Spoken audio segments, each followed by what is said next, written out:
Эгерде кой жандыктардын ичинде курбандыкка чалам деген ошол мүмкүнчүлүгү жеткен адамдар курбандыкка чалууда койдун жашы 1 жаштан кем болбошу керек деп айтылат.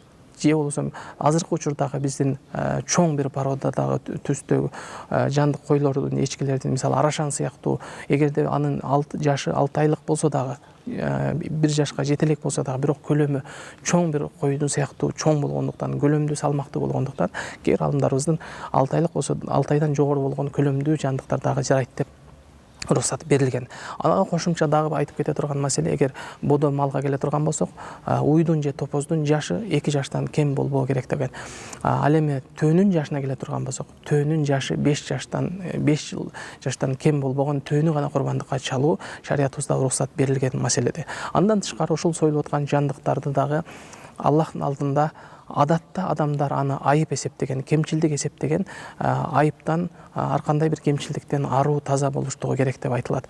Бул албетте Аллах жолунда союлуп аткан жандыкты Аллах үчүн ибадат болгондуктан, курбандык болуп аткандыктан, албетте адам баласы бул нерседе өзү такыбалык кылуу керек.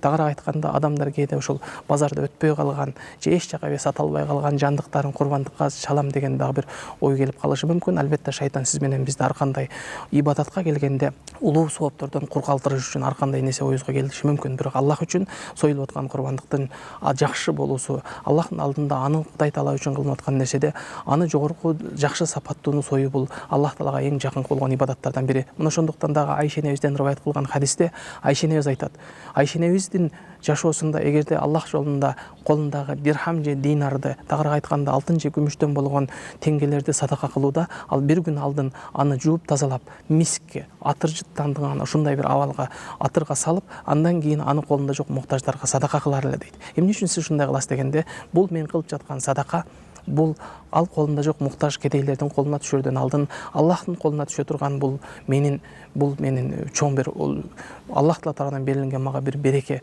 байлык. Мына ошондуктан буну мен кедей кембагалга муктаждарга берерден алдын Аллах үчүн берип атканымды дайым сезип турам деп, өзү ошондой бир Аллах үчүн кылынып аткан нерсени жыттуу бир таза абалда кылганды жактырган.